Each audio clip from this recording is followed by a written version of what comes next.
It's still today on Drink Why You Think, where we're in the second part, maybe the third part, depending on how our marketing team wants to Marketing, break this break this up, up. of the ultra long episode of how the hell did Matthew and I get here at this point to this new world of a whole different top 50 firm.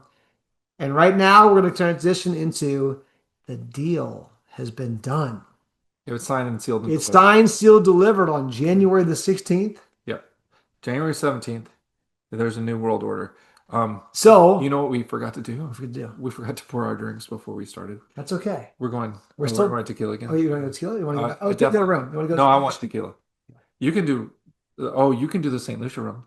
I'll do Yeah, the tequila that though. one. I'm gonna do the Casa Azul.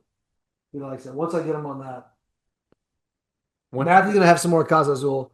I'm gonna have a little bit of for our great friends down in St. Lucia. I I'll- brought back from last time I was there, and Matthew's gonna be there by when the time probably this when episode probably this drops. try this drops, I'll probably be there. He's So, the Chairman's Reserve rum. We're gonna kind of compare this to the Venezuelan rum we just had. Great rum. now we've tried that one before. We did that rum tasting when we were there with What's the that? team. What's that resort? Yeah, That one right by where you stay. Oh, place is so beautiful. it was nice. Okay, Okay, so so we signed the deal. We so now, caught. now we're like the Yeah. deal is on. So the dog has caught the car bumper. The dog has been chasing the car, and the dog has caught the car bumper. And now it's a bit of a Now what do we do, what Kenji? do we do? And you realize all this sneaking around, all this hiding, all this stuff.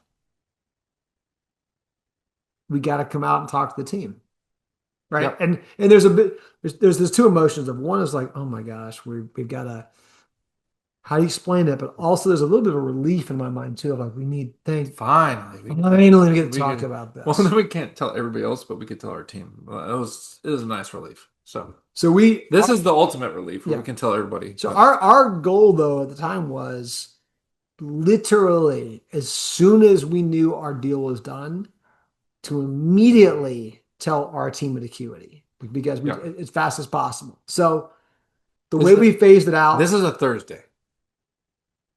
This is a Thursday. So close it on Friday. no, we close on a Thursday. You sure? Friday. This is Friday. Was it Guarantee Thursday? guarantee it's Friday. Guarantee it's Friday. Guarantee it's Okay. Friday. We'll go back and, Guarantee and do like fact check later. I But promise. I went out and balled out that night on Friday. I went out on a Friday night and I was it definitely Friday? it was Friday. I Okay. definitely partied that Friday Okay. night. But that's So that. so we told so then We we get everybody in the management team together. Yep. So leadership So team. here's how we stage it. Yeah. So because like we talked about this a lot. Like we want to tell everybody and we want to tell all hands and we want to do a whole thing, but like the freaking close date is moving every day at this point. So we're like, we can't call an all hands and then cancel an all hands, then call another all hands, then create an all hands. But we can tell the management team, hey, we need to talk to everybody, and we schedule it. So the order, I'll say the order was 10 a.m. close, the anticlimactic close we just talked about. And by about 12:30, the wires hit. But before even the wires hit, we went ahead and we just We said they're coming. schedule, We scheduled a meeting with the management team that right. afternoon as soon as we could. It was probably like 1 o'clock. Yep. Yeah. So it was like one, two, three, somewhere in that time Yep. frame. So we're trying to accommodate time zones, make sure we get everybody. And we decided to not tell everybody that day because we thought the management team was going to have to, like when Anne and Amber found out, which were the two employees that found out pre-transaction, We had to. Head of head HR, of head of HR, finance. head of finance, they spun for a little bit. So we were like, okay, we're going to make everybody spin now for a period of time. Do you know my parents were in town at this point? I do remember your I first time. I remember And my I parents saw were them. like, do you work all the time? Or are you always on the phone? So what was the circumstance that they were in town? Do you remember? What were they in for in January? I can't remember. Anyway, it's not important. So my parents are in town, staying in my basement. My office is in my basement. That's where we are right I now. don't have a door to my office yet in my basement. So I'm like on conference calls. So we close the deal. We get with the executive team. We tell the executive team. And then first thing that everybody thinks in any transaction that is anything to do with anything called PE is they're fired. It doesn't matter if, it doesn't matter. Nothing matters. Like, everybody thinks they're fired. Everybody just assumes my job's in jeopardy. So we tell people, and then I spend all weekend, like, talking people off a ledge. Like, everybody that he and I talk to is like, hey, I promise, like, we thought of everybody. We like, anybody impacted already knows, like, this is not a deal where we're like slashing and burning and anything like that. This is not this is like an expertise move. Like, this is why we did this deal. So then we spend all weekend doing that. And thank God we did that, because by Monday, when we have the all hands, like, our management team is in a like semi like stable place. So yeah, again, it's a But so at, so at that this point, the funny part is Kenji's not getting paid anymore. That's kind of fun with I'm out. Do once you deal with this, I'm out. Kenji's I'm like, not on he's payroll. off the payroll at this point, and so, like, that's just an amusing side note from me. Well, I'll, It's I'll give like you that. he's having to work at this point for free, which was kind of nice. So It's fun. It's weird. You don't think. Oh, by the way, his this chairman's reserve is so good. this tequila that Process you of- bought was like, this is nice. So that Friday though, when the deal closes, it lots of things happening, right? You do the anticlimactic close, wait for the wire. That's a whole weird thing. It's a separate discussion of when you're watching your bank account for a wire. It's interesting. Um, and then you kind of go, we hadn't planned anything. My wife and I were like, to go celebrate. And we're like, I don't know, do we? We actually we did. We actually had an awesome night, great restaurant in Atlanta recommendation that I gave to Nicole Davis, and she and JW loved it. It was Avies. Oh, great spot. We had a great night out. But to Matthew's point, we thought about how we cadenced out the communication. And our leaders at Acuity, who we've worked with very closely, we knew they needed to know right away. And we were comfortable telling them on a Friday of like, hey, that you're gonna need time to sit with this over the weekend to think about it. And we told them because you're prepared for that. This is what leaders do. You gotta deal with a lot of change and hardship. And so they dealt with that great. And they had other questions. Now, what I would tell you is that's for the management team, leadership team. I do think it's best, and we plan this, that you don't spring some meeting on the team and let them think about it all weekend, the broader team. So on Monday morning, when that came around, we waited until Monday morning to say, hey, we have an all hands meeting later today around lunchtime. Now we did this. The only challenge was the Monday following our transaction close was inauguration day. And so there's a lot happening, a lot of emotions for a lot of people. And we wanted to try to get out ahead a little bit of Oh, inauguration. that's right. And so we had to do that too. So that was all mixed in. You will have something. If you ever do this, there will be things that circumstances that make the timing weird. It'll be July 4th, or But it'll I'll be tell you, Memorial Day. don't It'll be don't something be like, as quick as you can about it with those who are your leaders as fast as you possibly can. And the rest of the team too. But don't ever let people think about something over a weekend like that. Like it's just too much of them to think about. So we tried to be very quick. I know that morning was probably difficult for people in the news, but we were trying to, again, limit that gap in time of where there was unknown, where they couldn't ask questions. They just didn't know. And so just go quick. I think and have a script, have a plan, stay on plan, make it a town hall, make it people willing to ask questions. And people might, there weren't a whole lot of questions, but be prepared for those and just be there as much as you can be for your team members because no matter what happens, as positive or as challenging as it could be, people are going to think about the worst. Change is very, very difficult for your team, and so I think that's the best way to make sure is that you let them know that you're there, and you just don't give them a whole lot of time to think about it without being able to ask you questions. yeah. So we got through that. We got through Monday, and then And then that integration. and then the next day, I booked my plane ticket to St. Pete to Colorado Springs wasn't done yet, so I St. Pete, Boise, Santa Rosa, Medford, Madison, Wisconsin, um, Chicago, Houston. and then after Colorado Springs closed, Colorado Springs, and so for the then I because I had taken a job, so I accepted the job to run the accounting services practice for the broader group. So so I had to go like you didn't get you say like we didn't celebrate that day. I don't think I celebrated for like One time. for months. Because I spent all of from the end of January through all of February. I did 10 site I visits. don't think you did. I don't think Lisa did. I think that's something that Lisa didn't either. Yeah. something that I think we missed that a little bit. well, Like we should I probably talked to our bankers about that, and they said that that's a very, very common, right? So when you roll into a deal like that and you end up going along with it, you do so much work in advance with due diligence, which is even harder work. You close the deal, and then once the deal closes, if you go along with it, the integration starts immediately. And you have that's the leadership immediately. and And that's so the hardest work, right? that is it just gets incrementally more difficult, and you keep thinking it's going to take a breath. And so I think that's something to prepare for too. I think what you and Lisa did, just to jump right into that, I mean, I talked to Lisa after she had taken a trip, finally.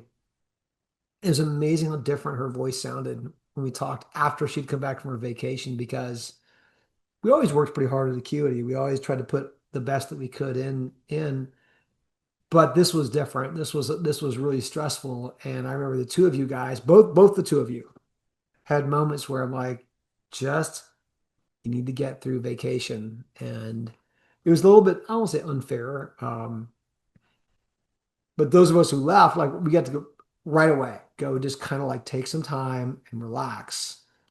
And so just be prepared if you, whatever kind of deal you do out there, all you other firm owners, you need to build in some time to kind of recuperate from all this. It's a lot of emotion to bear. It's a lot to bear. And I can't believe that like you've gone this long, and I'm thankful you're going to St. Lucia. Shout out to our St. Lucian rum and our team down there. And Matthew, who's pretty sure that he's Lucian. He thinks he is. I think he might be at this point. He needs to get back down there because that's a hell of a slog going through all that. Yeah, it But was take care of yourself through this process. like January and February were, like literally January 28th. I remember I was in St. Pete's with the second largest accounting services group. And then from there, it was just constant through the end of February. I'm going next week to meet some folks in North Carolina because they're going through the same thing. And you just have to respect that, like, all these people are going through all this change at the same time you are. So it's hard to, like, you have to have that. Like, this is where mental health infrastructure comes into play. Like, when we Yeah, talked about yeah. bridging the gap last year and at Intuit Connect last year, I talked about this with people. It's like as a leader, like you have to be responsible for your own mental health, right? You've got to take that accountability. You've got to make sure you have peer groups. You've got to make sure you have friends. You got to sure you have a faith community or whatever that means to you. You've got to make sure you have a support system at your office. You've got to have a family support system. Whatever that means to you, like my professional counselor, like my psychologist is like a huge component of mine because he's my backstop, right? You've got to have all those components in place because like some of this stuff is hard. Like So it's uh, all that's hard. and it's tied up not only with your family's financial future as a firm owner, but also all of your employees' like livelihoods, your personal like mental health, your family dynamic. Like there's just so many threads to like just being real. Like there's just so many threads to like your life. Like to oversimplify this to like a deal structure or anything like that is relative is kind of naive actually. Because when you break down what's important, like you have to decide what those things are in your life, and you have to have those like backstops and those things that guide you and drive you in those. So like having those things in place for me, like if we had done this 8 years ago, like I wouldn't have had those, like going Yeah. through some of the rough times we did, like forced me to put like some guardrails in place for me personally So that got me through most of this. That included peer groups, that included like there's so many people to shout out that it's just not funny in this. It's not funny. It would not funny in terms of how many there people that are to support you. It's and I think we can speak from both sides of the transaction. We'll be doing this summer and probably on some podcasts and some sessions we're at different Yeah, places. we're doing that Bridging the Gap panel is going to be unique. It'll be unique. We're gonna just sit there and like just ask If us you want to questions. see something raw, like come ask us questions at Bridging the Gap in Denver. So that'll be fun. But I'll tell you that I think the emotions that Matthew went through as the partner who went and stayed as part of the transaction. There's a ton of places that just you need help and guidance to get through that massive amount of change.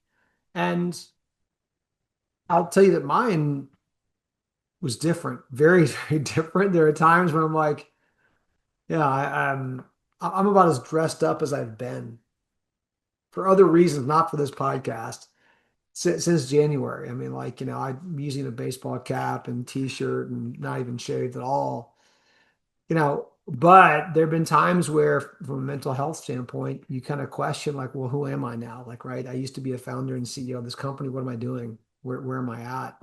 And my therapist, business coach, who I've worked with for many years, kind of was like, looked at me after this transaction, was like, hey, so what are you gonna do now? I'm like, well, first thing I'm gonna do is I'm putting you on a personal retainer with me. Like we are not done. Like I need guidance, I need help. And I've needed that help and in a very good positive way. But there's been moments of in a very different way that I think that Matthew and Lisa have experienced.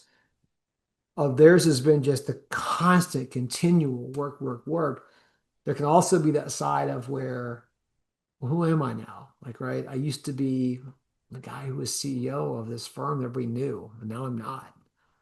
Who do I matter anymore? Am I relevant? Like, who am I? Like, what story do I tell people now when I don't? What do you do? What are you doing?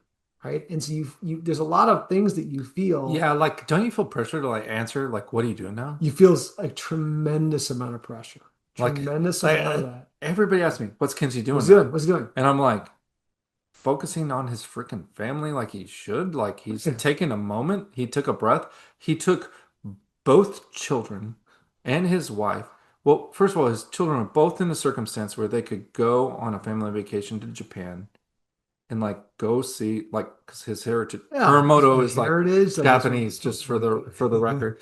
Like so they could go to Japan and explore together like this common heritage because one kid had graduated, one kid had taken time off, and they both had this freedom. And I was like, how blessed are we? To do Like that. like how unique is that as an experience? Like I have two kids. Like I have this window this summer to take my kids both on a trip, like just to go for 5 days. Like you had an experience where your wife also had some freedom with her job, and they were gracious enough And you do to that. let them to do that. That's not even getting into like going to your first family reunion and like those kind of things after 20 years. Like And that's stuff that all like those things I know, like I'm getting a chance to do and be with my parents more and my kids more, all these things. But we are so wired after 30 years of being in the accounting profession. it's We an are, identity thing. you are wired to say like, oh, here's what I'm doing. I'm doing this. And I'm still not entirely comfortable saying, hey, you know what? I'm figuring that out. Hopefully by the end of this podcast and enough tequila and a good drum, I'll be able to say I'm figuring that out. And I'm not concerned about that. I really shouldn't be. But the point being is these are massive transitions that you go through. And so getting help along the way, I cannot tell you how valuable it is. Whether you're going to go jump right back in to go grind and build something great, which you were doing and you and Lisa and team were doing, is building something amazing. And I'm so excited for you. There are many moments I'm like, shit, maybe I should have done that. That sounds so exciting and cool what they're doing. And there are times where I'm like, I'm really happy that I'm doing too, but you miss that professional identity of like, what am I doing? What am I doing there? Do So you go to that? get the I was like super curious for you. Like, what was it like to go to that first professional conference where you're like, dude, what did you tell people? well, Like you have a job. well, so Like, I've been to two conferences so far. One of them was Scottsdale. got That's dazzled, not a which doesn't context. even matter. But Scott's dazzled is Showing just up with like, no job oh my actually God, is a benefit. that's a benefit there. So, but the second one at PASMA, it was helpful Hmm. too because I was there for Verify IQ. And I wore a Verify IQ t-shirt. I was able to tell people, hey, I'm an investor and a huge fan of this product. So our firm uses it. But both of them did remind me of how much I really, truly love the accounting profession and how grateful I am for it. So I'm so far from being done from it. Like I am so invested in the accounting profession. But I think that as much as I miss the people of Acuity, I miss them dearly. I just love the people of Acuity. I do feel some relief of like not on my shoulders of like I always felt that. I know now you're I don't mean to put it on you, but we always felt like every single one of those team members, every single one of their family members, I always felt that responsibility toward like I gotta just always be there and be Yeah, ready. And that was heavy. For 20 years, that was heavy. it's real, It's right? real. It's real. And so everything from like, we're gonna make payroll this pay period, all that always had me anxious. And so I appreciate not having that pressure. I miss the people now. So you get these. I would just say get some, have folks there be with you on that because as positive as this has been for you, for Lisa, for Patty and me, like I think it's a big transition that's worth having people and good people around you to help you navigate it. So anyway, Yeah. let's get into integration, like a little bit of integration. Like what's it look like What's when the you're there? integration look like? And then I think what's next for us? Oh wow. Integration is phenomenal. Um, What are you talking? Phenomenal. I'm thinking of the people side. Oh, okay, Um, okay. I like this.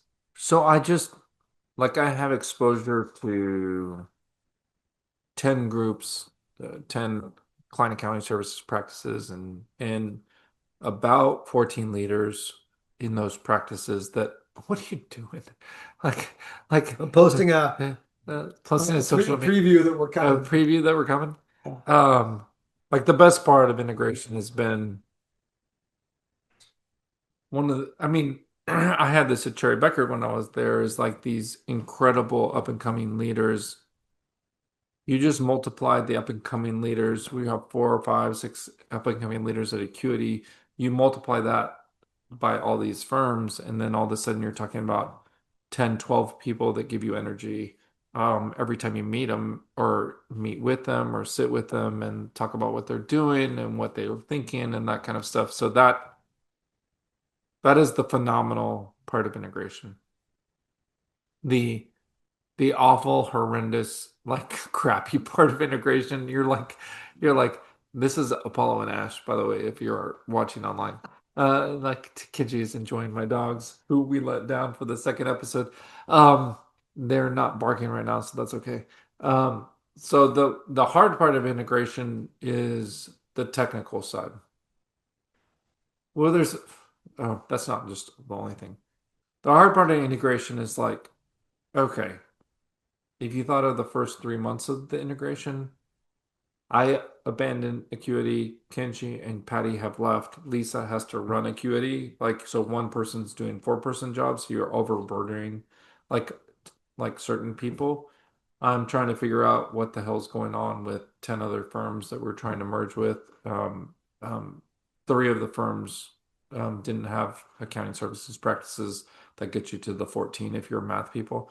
We're one, they're three. 10 also had accounting services practice that gets you to the 14.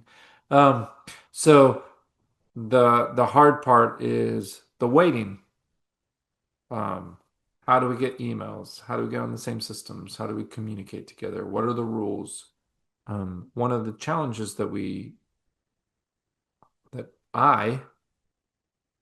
Kenji also opted into was we wanted a option for not just going forward that we could influence the culture and the decision making component of that.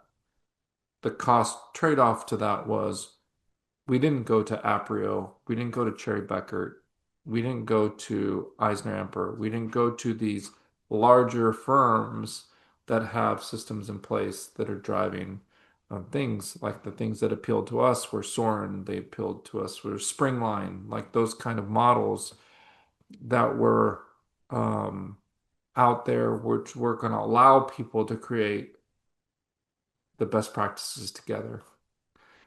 So we picked a difficult path. So that was tough in integration, or that has been tough integration. I'm expecting that to take 24 months, candidly. Um, so we're in month 4. Um, the gracious thing about the partners that we picked, they're like, take 90, take 100 days, build out a plan. Like, how should this operate?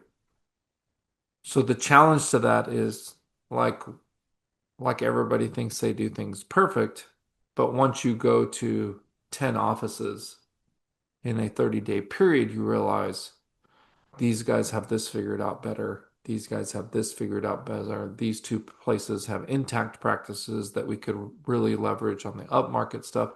These two practices are doing something better on the downmarket practice. So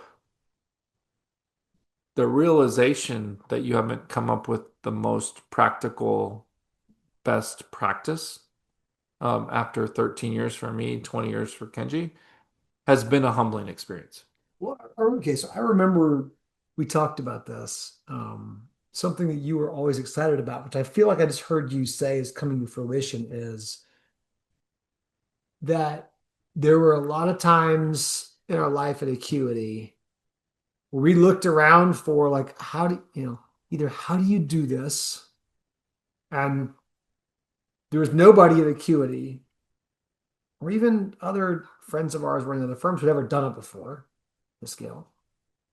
Um, or there were also things like we'd done before, like, oh, if I could just offload this somewhere else, it could be so nice that I don't have to do this again.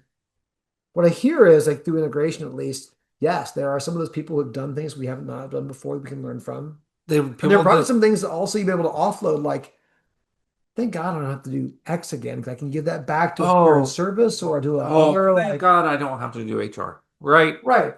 Thank God Sergio has tax support like WG support. Like thank God like our tax team can be supported like they Oh, deserve. but yeah, Like that is like a huge benefit. Like it's gotta be awesome. you take $1 million practice and put it into $100 million practice.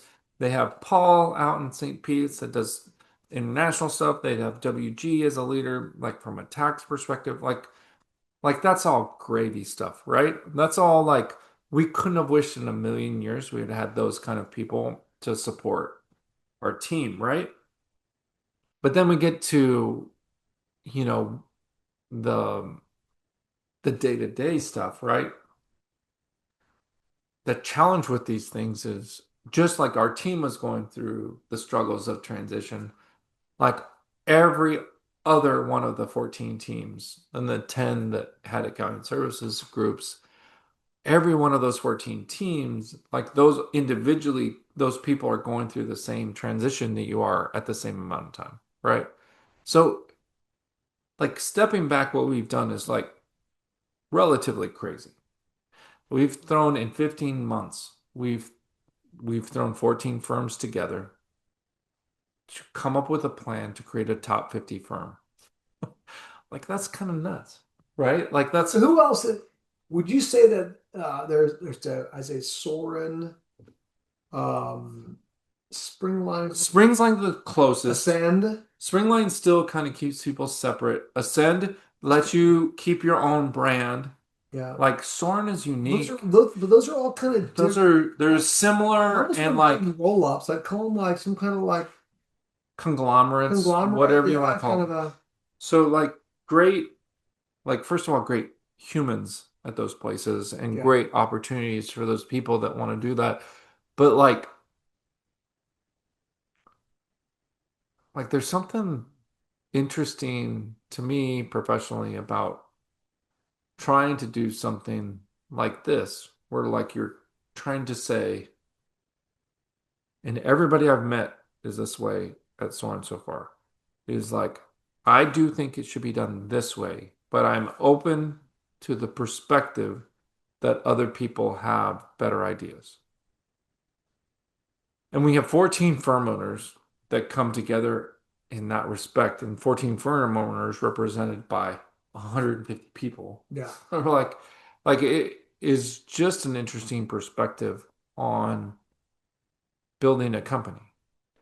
And I guess like when you build a when you go from I think the largest company was probably like a $30 million company. When you go from a 10 to $30 million company, the smallest was like a one and a half, $2 million company. When you go from that to like a $200 million company overnight, it's just there's a little bit of humbleness that you have to approach that with. And I think Sure. that's a natural thing. Because none of us have ever run a company that large. We always talk about that. We're always running a company bigger than anything we've ever run in our entire lives. That's just the fortunateness we had Yeah, and so in growing every in year. some cases that allowed us to think differently about it, but other cases that we were incredibly naive about it, right? Right. We're like we just don't know, like how do you deal with things when you get that size, right? So, and one of the really important parts of this partnership for me was having people that had been through it. So, like, one of the unique things that was different about some of the other opportunities, like having Mike, who was the CEO, like he's a fourth time CEO with this private equity group. So, like, he's been in companies this large. He's seen like the problems. He's experienced these issues. And he is Northeast as Northeast can be. He's not going to bullshit you when you like screw up, right? So he's gonna get in my face when That's like stuff messes that's up. why I love that guy. That's 'Cause why I love that's a like the best kind of person to be in a transaction with is somebody from the Northeast. I just gotta just tell being you, straight up. he is just gonna come out and say no or yes or like you can do that, but only if you do this stuff.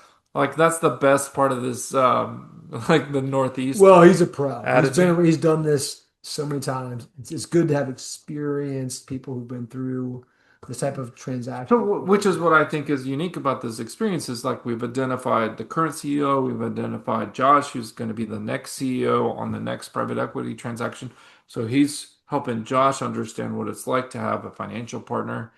And like that's invaluable if you take this path, is understanding what it's like to have a financial partner, what it's like to have a 50% owner in a company because all these private equity transactions are going to be somewhere between 30 and 70% Yeah, ownership from the private equity firm. So like understanding what it's like to give over control to the private equity firm and what that requires and the kind of communication that requires and all that kind of stuff is not an inconsequential not at all. component to this deal. Not at all. I'm gonna drink. Yeah, take a break, have a drink. There's a lot going on for Matthew on the integration side, for sure. For sure. What are you doing? Like let's take a Before I get into what I'm doing, before I get into what I'm doing, I'm gonna just take a quick beat to do a private equity talk. Not talk, but like just a point. like private equity takes a bunch of lumps. Like, why the hell? Like, it's like So one, like, first of my all, question would be to folks out there is okay, hate on PE as much as you want, but like, is it worse than like staying in the same way we've been for like 200 years as a profession to where we have to keep running it the same way? I would tell you no. I would tell you that well, there are some terrible PE transactions. We've seen those, and whether it's in healthcare or other places. But what I'm a believer in a macro perspective is more options are always better. I tell my kids this all the time. I'm like, do you want to be in a situation where you have fewer options or more options? yeah, I think as firm owners and accountants, we want more options. We want more options for how we structure our firms, organizations. Back when you and I were getting involved in this profession, there was one way only to build an accounting firm. When you and I got together, it was like, I think there's other weird way to do it. And we started doing it. And other people started doing more of this. And so the fact that now outside investment is like, hey, we can do even more versions of it, that is great. I would tell all of the accountants that Look, are so let me yeah say it this way. yeah. I will I will concede that there are shitty private equity options out there. If you will concede that there are good private equity options out there. Period. I will I will concede that see there are good stay private options out there. If you will concede that there are shitty stay private options out there. Like that's just the truth. Like it is. like It's don't just oversimplify this as like have it. lifestyle business is great Just have versus options. private equity. Give That's not yourself the true. option out, and just don't ever There forget. are equally good chances of being good in lifestyle Sure. businesses and private equity business, and equally bad And like the upside to our bad situation of fewer people coming into the accounting space right now means that if you are an accountant, your optionality right now is amazing. You could work anywhere you want. You were whatever firm you're at right now, doesn't matter. You can work anywhere else. You want to go work at Deloitte, you want to go work at Acuity Soren, you want to go work at Dark Horse, you want to go work at it's Reconciled Momentum. it's Acuity powered by I'm Farm. sorry. You have so many opportunities. You can work so many places. So what you want to have is an environment that has lots of optionality. Historically, do you remember when you jump from like I went from KPMG to Deloitte or EY or I went to a regional local, like you could make a couple of somewhat lateralish kind of maybe moves. You did just a little bit of that, I did Deloitte to that. Cherry, but like they were I the think I same was thing. They weren't they? They were still the same structure, dude. right? I was only at Arthur Andersen, Ernst and Young, and PwC. And Like and you are like confusing your no, big no, five, no, big but six I'm there. saying you made this, but no, when you jump from like, oh, I went from Deloitte to Cherry Becker. It Well, was never at Deloitte. It was oh, sorry, Anderson, EY, sorry, Ernst and EY, Young, sorry, EY. and PwC. I got three of the six, and you can't get it right. Tequila, Tequila. You had rum. rum and tequila. But I would just say that if it's not right for you, don't do it. And in fact, there's never been a better time to build your own firm, do whatever you want to do. I think it's a great time. It doesn't mean they're all bad. There are And some we don't think private equity is good for everybody. they're not good for everybody. So in some cases, if they It's come in, terrible. they're terrible. And but that said, it's too broad of a brush to paint. And I think that there are some great experience. I'm not just saying just us. I see that folks who are doing, we thought highly of what Springline's doing, of what Red Iron, Red Iron, Ascend, Red Iron. You can name a bunch of Ascend, them who are Springline. some good, really some good things out there. So Oh, Aprios Partners, Aprio, Cherry Cherry Becker's Becker's, Partners. Like I've heard nothing but good Smith things. Howard, what they're doing there. Oh, Smith Howard, the guys love what the impact that those guys have So had. just So like just know that not all private equity is uh, evil. Like you don't have to assume that all private equity is good, but just know it's but if not. you don't like private equity, just go to Dark Horse. Go work over there. I only say that too because shout out to my Dark Horse peeps. They're killing it too. Yeah. No, plenty of things are to start your own thing. So okay, integration. Now, Matthew, it's about getting into like a little bit more. I'm I'm getting low. So what are you gonna ask me about next? Because I like We got to move into what's like next. What's happening next at Soren? oh, what's happening next at Soren? And for me, what's happening next? And we probably should stop drinking, or maybe not. Maybe.